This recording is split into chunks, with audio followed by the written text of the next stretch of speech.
I'm Ryan, and I'm a self-proclaimed game developer. I'm currently making a 3D action game called Colorful Katana, which is the first and only game I've showcased on this channel. But I have something to confess. I've created and completed 6 other games throughout my 5-year game development career, many of these games being complete and utter shit. This video's purpose is to show you the journey from past to present, and in the meantime expose my catalog of mid-projects. Making bad games and working the game dev muscle of finishing was always my main goal, and I feel like it's really paying off in regards to my current project, Colorful Katana. But enough preamble, let's get into the meat of the video with my very first completed game, Bully Bash. My first game project, a pretty poorly made and executed pixel art beat 'em up, was inspired by a game myself and a friend had played at the time called Mother Russia Bleeds. Bully Bash was a game about defending yourself from your school bullies, intending to be a more family-friendly take on the beat 'em up genre, but there was nothing friendly about this game. Inconsistent pixel sizes, bad programmer art that I made on my own, and pretty janky AI and gameplay really put a damper on my initially high hopes of making a mechanically solid game. It's also just really hard for literally no reason, and the speed of gameplay makes my eyes bleed. Besides that though, it's great. But honestly, I think content-wise for a first game, it's actually somewhat impressive what I achieved, since the game is around 45 minutes to an hour long for most players. Outside of that though, the game sucks. And unfortunately, the project took me nearly 6 months to complete, which is a big no-no for a first game.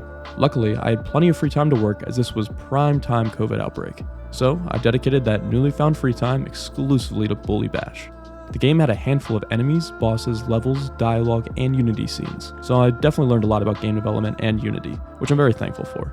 I do, however, think it would have benefited me to make 6 one-month games instead of 1 6-month game.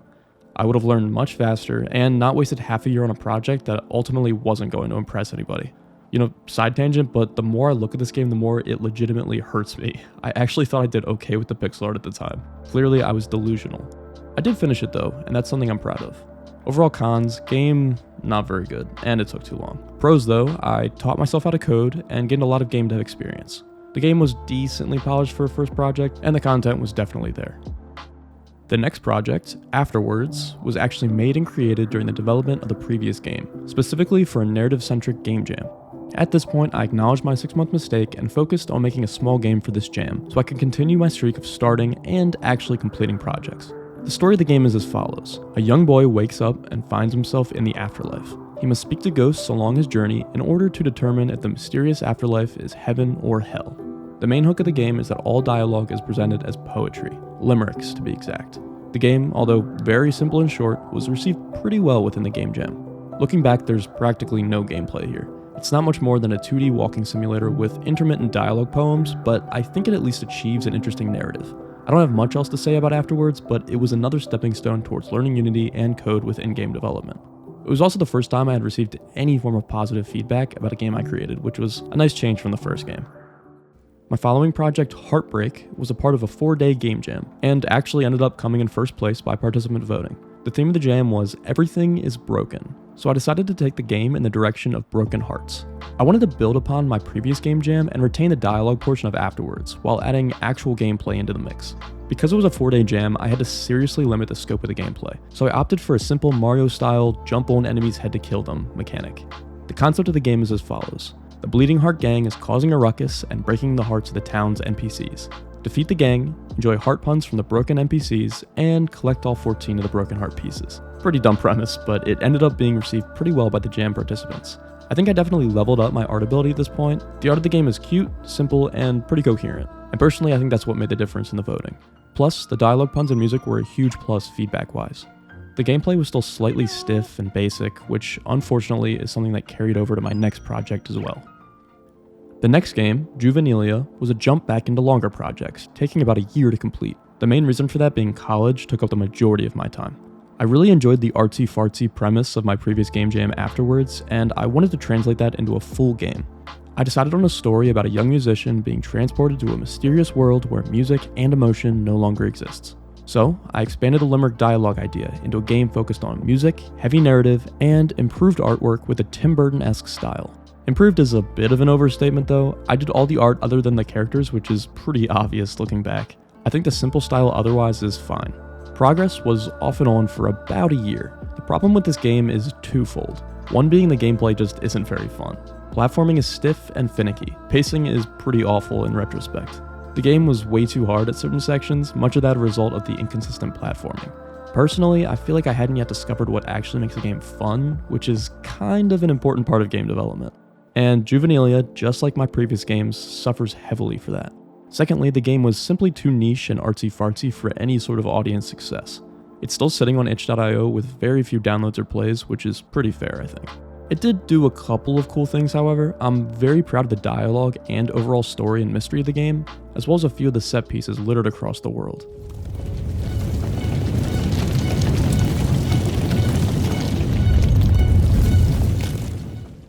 I think they give a good sense of scale that my previous games really didn't have. Also, the music and sound portion of the game, in my opinion, is pretty great. There are a few platforming sections where musical notes are played after every successful jump, creating a simple song based on the movement of the player.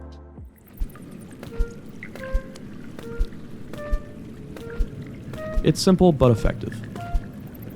I'm rambling now, but here's another kind of cool thing. Some puzzles in Juvenilia require the player to play a set of violin notes in the right order to progress, and so on.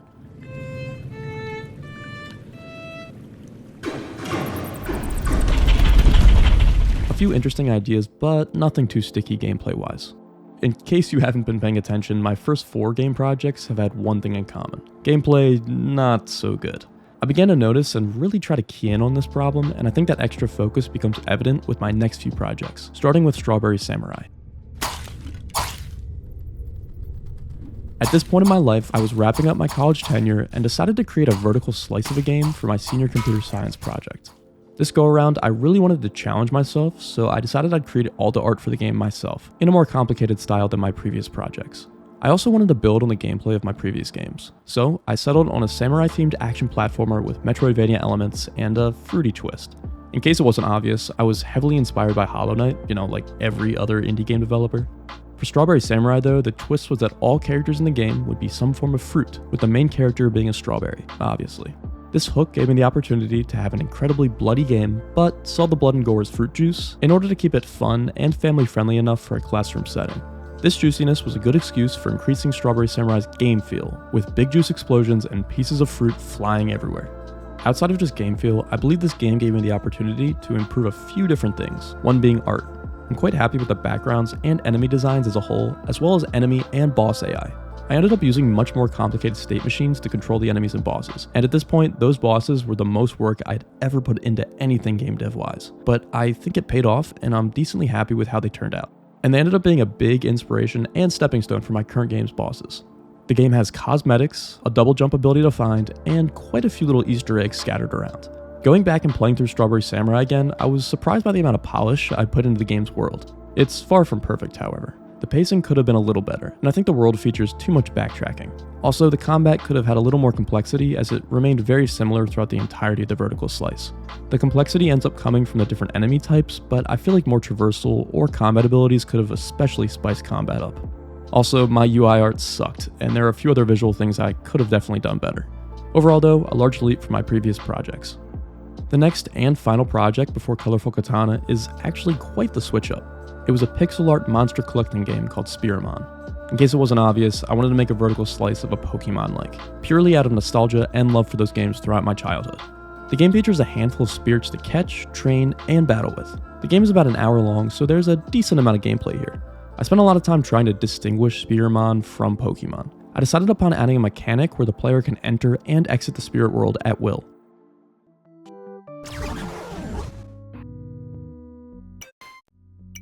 Inside the spirit world, the player can run into wild spirits to battle and catch. They can also find secret chests and items that aren't visible in the normal world. I like this mechanic a lot, and I think it could be heavily expanded on in a full game. The major battle change I made to set the game apart from Pokemon is somewhat small, but surprisingly game-altering. Instead of the back and forth, my turn, enemy turn, my turn, enemy turn of Pokemon's battle system, Spirimon has a somewhat differing system when it comes to battling enemy necromancers. In Spirimon, the player character starts, giving a chance to use an item, switch their Spirimon, or skip their turn. This incentivizes the player to use a buff or debuff item to change the course of the battle. After the player character's turn is over, it goes to the player's Spirimon, and they can use a move. This cycle repeats for the enemy necromancer and their Spirimon as well. I wanted to encourage the player to always be using items as the battle goes on, and I think it gives the player the sensation of fighting alongside your spirimon, instead of you simply controlling your creature's moves. But I digress, the game is pretty well polished, I would say, outside of a few UI things that I feel like I could have spent more time on, and there's a couple bugs here and there. But otherwise, there's tons of fun dialogue to read, quirky NPCs to meet, and a handful of spirimon to catch. The vertical slice has a necromancer boss at the end, just as a normal Pokemon game has a gym leader.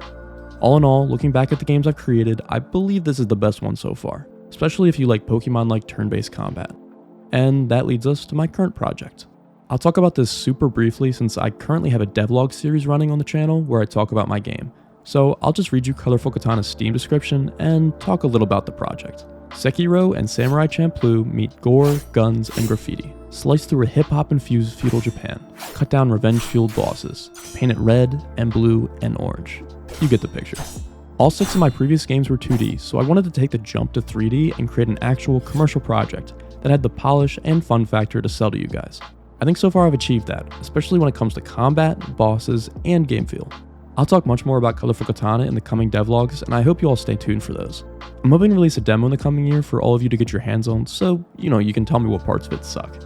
Progress has been slow and steady, but nonetheless, I'm excited to talk to you all about the work I've done in the past few months, in the next video. So yeah, to wrap things up, playing through my previous 6 games has been a really useful exercise, both for my motivation, but also as a good reality check. On one hand, game development is really hard, and it took me about 5 years to get to where I am now, still without a commercial game. But on the other hand, just looking back at the astronomical progress I've made and experience I've gained, I truly wouldn't have done it any other way. So basically, the sappy message of this video is to make crappy games, steadily improve, and to be prepared for the journey to be very hard. Hard but doable. And my journey so far is really a tale of optimistic caution.